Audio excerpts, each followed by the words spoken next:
여러분 안녕하십니까? 오늘 고스트노트에서 알려드릴 귀신은 바로 총각귀신입니다.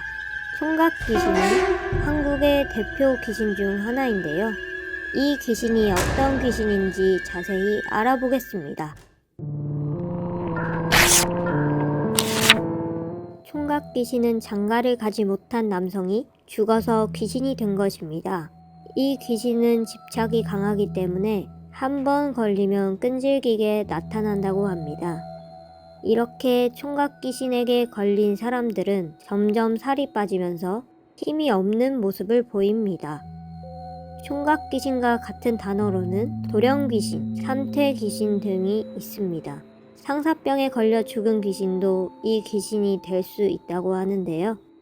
이 일화는 황진이와 관련된 숭양기구전에서 찾아볼 수 있습니다. 숭양기구전이라는 책에 그 기록이 나와 있습니다. 그 사랑에 빠진 남성들이 존재하잖아요. 그 당시에도 이웃 도령이 황진이에게 사랑에 빠졌는데 이 사랑이 너무 깊어서 상사병에 걸려서 좀 이제 문제가 생긴 거예요? 네, 좀 목숨을 상사병 때문에 좀 돌아가시게 안 받아주니까? 네, 사건이 있었는데 그 한이 얼마나 좀 깊었냐면은 관을 치른 말이 이제 황진이의 집을 뭐 지나가려고 하는데 황진이의 집을 못 지나가는 거야. 말이 움직이질 않는 거야. 관을 이제 운구를 하시던 분 중에 한 분이 이제 저고리를 빌려가지고 거기다 얹어놨더니 그제서야 이제 말이 움직였다. 총각귀신은 현대에는 연령대가 다양하지만 과거에는 20대가 되기 전 혼인을 많이 했기 때문에 결혼을 못하고 죽은 귀신의 연령은 10대에서 자주 보입니다. 총각귀신은 주로 결혼을 안 한 여성들에게 자주 나타나며 간혹 결혼을 한 여성에게도 나타나는 경우가 있습니다. 총각귀신을 퇴치하는 방법 중 하나가 영혼 결혼식이라는 것인데요. 영혼 결혼식은 결혼도 못하고 죽은 남성과 여성의 가족들이 서로 결혼을 시켜주는 방식입니다.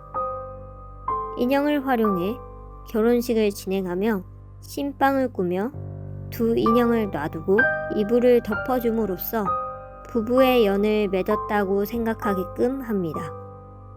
이 영혼 결혼식을 거치면 총각귀신이 한을 풀고 이승을 떠난다는 옛날 사람들의 민속 신앙이라고 할 수 있습니다. 당시 저는 3교대에 근무를 하는 종합병원 간호사였어요. 눈코 뜰 새 없이 정말 바쁘게 지내던 어느 날 한 달 안에 살고 있던 원룸을 비워줘야 했거든요. 급한 마음에 짬날 때마다 부동산 카페에 들어갔습니다. 보증금 300에 월세가 25만 원? 집주인은 옥탑방 아래층에 살고 계신 할머니였습니다. 결혼은 했어? 남자친구는 있고? 할머니, 제가 결혼했으면 여기 혼자 살러 왔겠어요? 사실 제가 남자친구가 있긴 한데 할머니 마음에 들고 싶어서 살짝 거짓말을 좀 했죠. 근데 계약하기 직전 할머니가 갑자기 옥탑에 살려면 지켜야 하는 조건을 말씀하셨어요.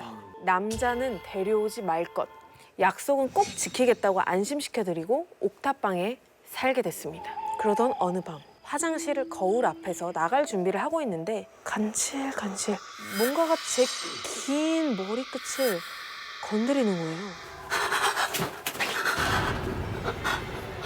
당장 옥탑을 나가려고 문을 여는데 문이 또 열리질 않는 거예요.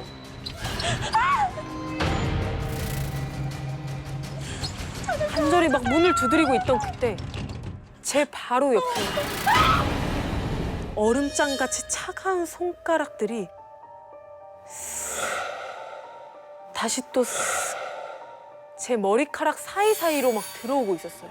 찰크덕 옥탑 문이 열리는 소리가 들렸습니다. 문을 연 건 제 남자친구였습니다. 어느새 발 없는 남자는 사라졌더라고요. 할머니, 저 당장 방 빼주세요. 아유, 또 말 같지 않은 소리야. 그때 할머니 뒤로 사진이 보였습니다. 사진 속엔 휠체어를 타고 있는 남자가 있었어요. 저 휠체어 탄 남자 누구예요? 우리 둘째. 할머니께 둘째 아들은 지금 어딨냐고 여쭤봤죠.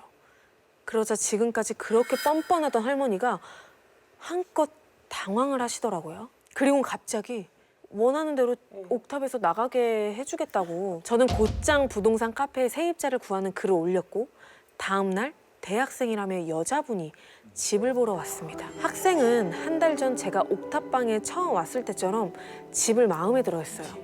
옥탑방을 나오고 저는 다시 일상을 되찾았습니다.